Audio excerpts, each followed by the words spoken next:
Welcome back, everyone. Tetsuo here. How's everyone doing? So last night I watched Malignant by James Wan. It's a weird thriller turned action film towards the end. What about you? Have you seen any scary movies lately? Let me know. Today, I have a collection of true scary stories. If you have any personal scary stories, feel free to email me at tetsuotellsastory@gmail.com or comment below what genre of stories you would like for me to narrate. Now, without further ado, relax and turn on your nightlights. Please enjoy this episode titled 6 in 1 True Scary Stories to Chill Your Soul.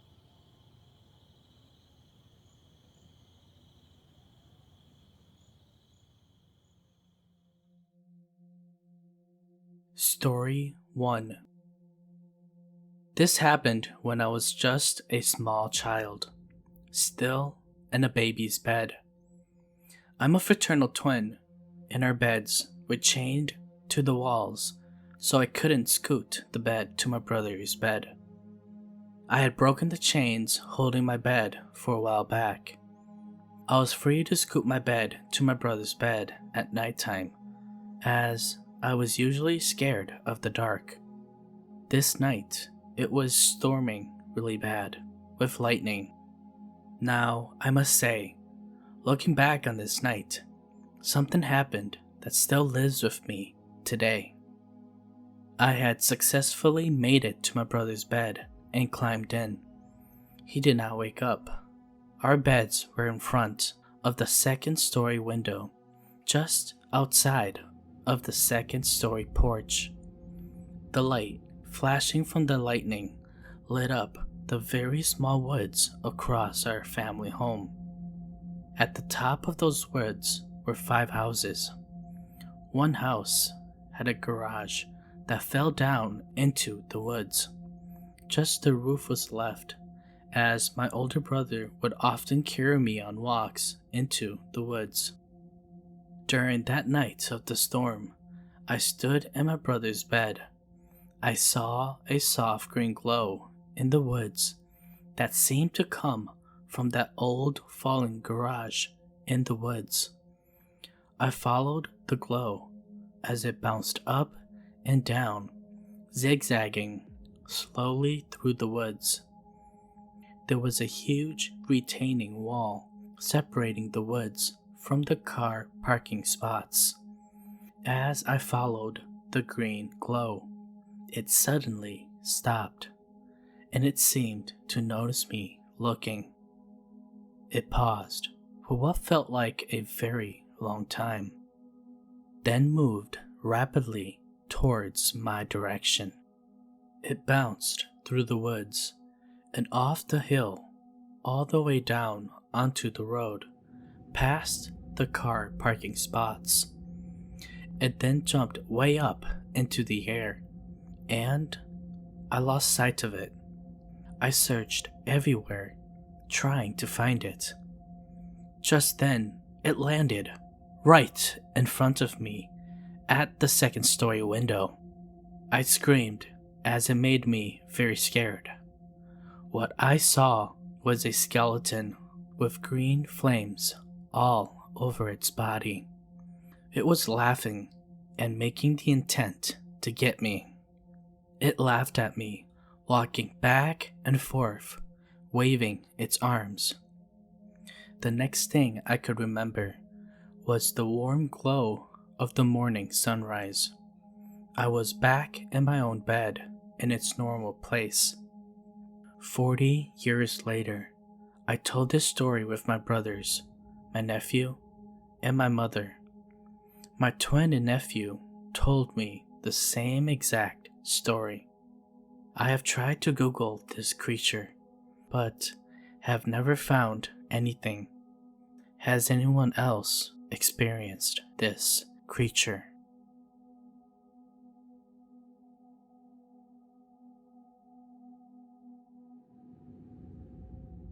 Story 2. A few months ago, I went on vacation to my grandmother's place. My aunt lives a few blocks away from her, so I used to go there and spend some time with her.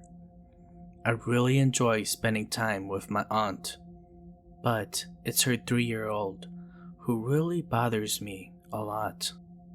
When I go to her house, the baby gets on my lap and would plant wet, drooling kisses on me. It's too much sometimes. He would often pull my hair or just pull my cheeks.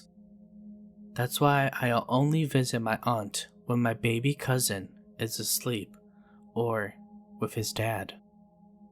Anyways, I remember it was a Sunday and I was at my grandma's. I was wide awake, but I kept my eyes closed because I was feeling lazy to get up. Then suddenly, I felt a tiny, warm, and sweaty palm on my face. I instantly realized it was my aunt's baby, and I pretended that I was asleep so he wouldn't bother me. But then he started to pull my nose and squeeze my cheeks. I got irritated at him and slapped him across his palms, still keeping my eyes closed shut. Then, in an instant, the hand left my face. I thought he probably went away, and I came out of my room after about 5 minutes. At this point, I was quite upset at my mom for allowing my baby cousin into my room because she knows how he is around me. My mom was surprised because neither my aunt nor her baby visited us, and the only people in the house was my grandma, my mom, and I. I know for a fact that I did not dream it because I was awake, and I could clearly hear my mom talking to my grandma in the next room when I felt this hand. God knows what I could have seen if I opened my eyes at that time.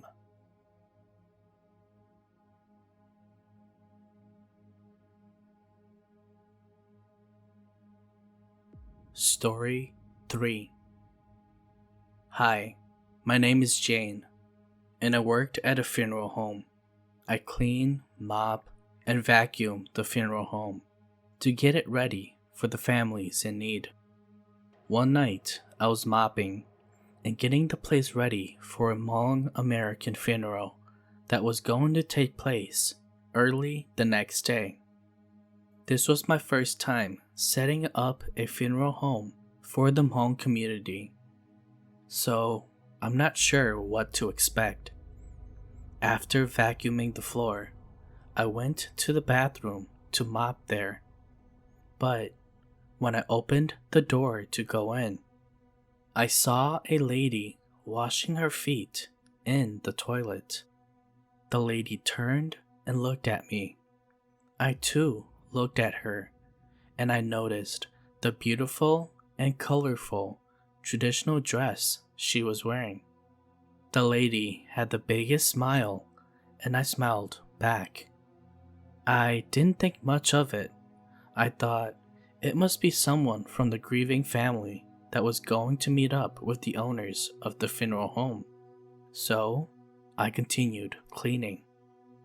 The next morning, I came back to do just a little bit more cleaning to sharpen up the areas that I did not get to do. When I got there, I saw all these Hmong people coming in and out of the funeral home. I went downstairs to take out the garbage that I did not get to the night before, and among a bunch of other things. After almost 3 hours there, I was finally finished, and I was just about to leave when a Hmong man came up to me and asked if I was a janitor there. I said yes, and he proceeded to tell me that someone tipped over some flowers upstairs. They already picked up all the flowers, but there were still some puddles on the floor. I'd said I'll go vacuum and clean it up quick, since I was done for the day and was about to leave. I got my vacuum and then I went upstairs to clean up the puddle. While I was vacuuming, I saw the dead body laying on the floor with a bunch of people sitting around it. I thought that this was weird because it also looked like the people were trying to put shoes on the dead body, but I continued vacuuming and cleaning. After I was done, I walked by the dead body. Curious, I took a peek at the dead body's face, and I was shocked to see who it was. It was the lady that I had seen in the bathroom washing her feet last night. After this incident, I quit my job.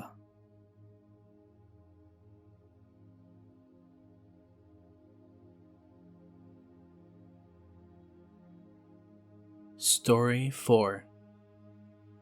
This just happened yesterday, so it's fresh in my mind. I'm not quite sure what to think of it because it was so bizarre and unbelievable. I might have just been sleep deprived. So last night, maybe around 11 p.m., I was walking around my block. My town is relatively safe, so I don't feel like I'm in danger. Plus, it was a pretty night. I had been walking around for about 5 minutes when a pale woman with blonde hair and a white dress caught my eye from across the street. She was about my height and looked about my age too. I didn't actually pay attention to her when I first noticed her.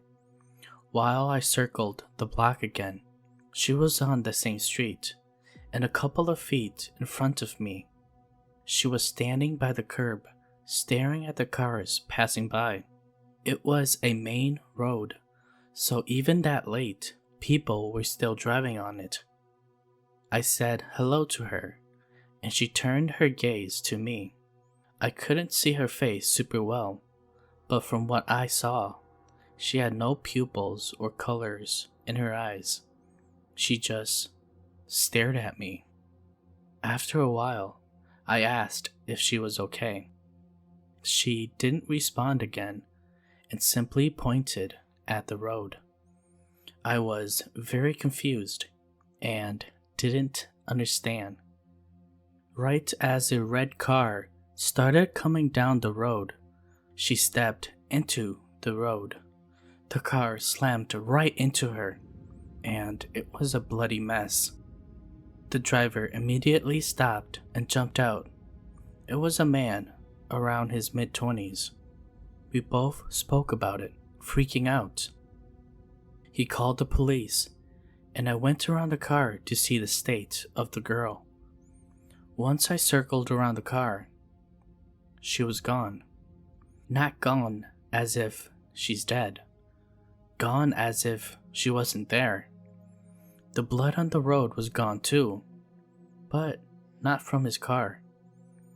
After the police arrived, they concluded that it was some big hoax by a kid that didn't know what they were talking about, and some guy went along with it. The blood on the car was brought into investigation, only to be found that it was paint. Nothing else was put up about it. I'm not sure if what happened was real. It felt so real. But I don't believe in the paranormal. I don't know what it was. If it was a dream or if it was actually reality. I remember it as if like it was real. I feel like I can't leave this house anymore. I just don't understand anything right now.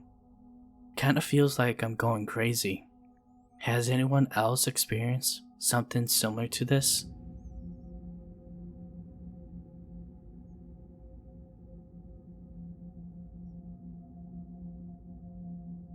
Story 5. I wholeheartedly believe that Maple Grove Cemetery in Bloomberg, Kentucky is haunted. The The first experience I had at the cemetery was back in the summer of 2009. I had walked into town with my best friend. We walked around the older area of the cemetery, checking out the old, dilapidated headstones. It was the middle of the day, and the only sounds we could hear was from the back of the cemetery, and they were cars just passing by and the sound of wind from the road. All of a sudden, we started hearing what sounded like 1920s music coming from nowhere. We chalked it up to it being from a house from across the street. Although, if it was that loud where we were standing, it had to be very loud in town. The music stops 10 minutes later or so. We stayed by the flagpole and discussed the tale of Anna, the woman who committed suicide and was buried with her husband in the 1920s. As we were talking, a 1920s model car comes pulling up the hill. The windows were rolled up, and we couldn't see who was inside the car. We then watched it fade into thin air with no explanation. We quickly left the cemetery with hairs on our arms standing. For about a year, I did not dare return to the graveyard, especially not alone. But in April of 2011, my curiosity got the best of me. I went a few times with a few friends during the day, and nothing happened. I thought maybe a figment of my imagination, and I stored the curiosity away. One evening, the same month, my boyfriend and I were at my friend's house, who lived only a few minutes away from the graveyard. We were waiting to go out, and my friend mentioned wanting to get a shower and do her hair before we left. We agreed to wait and told her we wanted to take a walk while we waited. We walked aimlessly and ended up at Maple Grove. Near the church next to Maple Grove, there is a large tree that overlooks the cemetery. We decided to sit under the tree and watch the sunset. If you know Maple Grove, you know that on the sides, where the older headstones were, there are two large family graves sectioned off by iron fences and huge family stones in the center. The fences are rather rusty, and you are able to open the gates if they don't lock. However, the gates are usually pushed closed. You should also know that Anna and her husband's graves are in between the two grave sites. Well, just as the sun was about to set, we heard what sounded like a cat or woman screeching, followed by a rusty gate squeaking open. If that didn't catch our attention, the shadow of a man standing between the large headstones did. We started trying to figure out what the shadow could be. It seemed like it was walking towards us, getting closer and closer. We did not stick around much longer after the shadow began to move. We quickly walked back to our friend's house, and we told her of our frightening experience. My boyfriend and I, however, after our exit, we were not done investigating this mysterious shadow. The following night, my boyfriend and I drove up to Maple Grove around sunset and sat under the same tree, and we waited. As the sun set, we heard the sound of the gate again, and the same shadow figure ominously appeared. We sat under the tree with the full intent of staying until the figure walked up to where we were sitting, waiting. Only this time, the shadow did not appear to slowly walk towards us. It crouched, and it darted in a run towards us. We ran towards the car and left without looking back.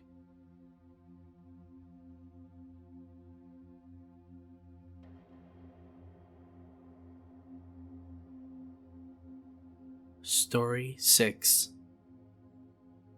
Hello everyone. I'm a water treatment plant operator. I've been doing this job for about a decade. I've been the night shift guy my whole career. The nights are normally quiet and can be boring if everything goes to plan. My plant has a few different buildings. The oldest is about 60 or so years old. The main building, in which I spend majority of my shift on, is only about 20 years old. For more story of the area, this used to be a booming area. This place used to be littered with railroad tracks and drifters coming in and out of the trains of yesteryears. Our farms and factories were very bountiful back then. Now that you understand that, you must also understand that with success in an area that is booming, there is also darkness. From the settling of the area, wars with natives, and even into the 1930s and 40s of people being killed in train wrecks and bad business deals. We can say the grounds are laced with a feeling of dread and darkness. The silence of the night shift can be eerie all on its own. Lots of bumps and bangs on the dimly lit darkness. On the night that I'm about to talk about, everything started out as normal. I came in around sunset, got the nightly passover, and began my work. Around midnight, I had to do my rounds on the property, while also getting nightly pump numbers. I made my rounds with nothing but a flashlight around the main building. The oldest building is a good walking distance away from the main building. I headed out in the dark, heading towards that building. I must also add that this isn't the nicest part of the town. However, I'm a pretty big guy, and I can hold my own. As I made my walk, I got an uneasy feeling. I have gotten these kind of feelings before, but I have a job to do, and nothing came out of them. I rounded the corner and unlocked the door. As I did, the hairs on the back of my neck stood up. I opened the door, and there stood nothing. I walked in, and I proceeded to get my numbers. I turned around to walk towards the exit. As I turned to shut the door, I looked up down the hallway to see a woman in pure white looking right at me through the other door. I almost jumped out of my boots, and I pissed myself a little bit. I fell backwards, and as I came back to reality, I once again made eye contact with this entity. As I met her gaze, everything in me, basically my life force, said that, hey, your life is in danger, buddy. Her face distorted and started to shift around. I was now frozen as she shifted into what looked like a Native American warrior. His eyes were glowing. As I got to my feet, he had shifted into this huge wolf creature.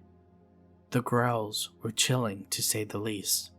It snarled and then ran towards me. I had no time to even shut the door.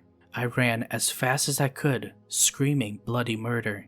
I felt it trying to bite my backside. It got a hold of my pant legs and tore it to shreds. I stumbled and rolled, but somehow managed to come up on my feet. I darted into the main building, and as I shut the door, I felt a hard thump on the other side. I could hear the thing running into the door, growling and scratching at the walls and door. I got the courage to look out the window. I just ended up face to face with the white lady again.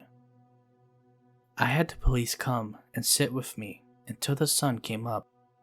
No one else has seen the white lady since. I'm still freaked out by all of this, but at the end of the day, I still have a job that I have to do.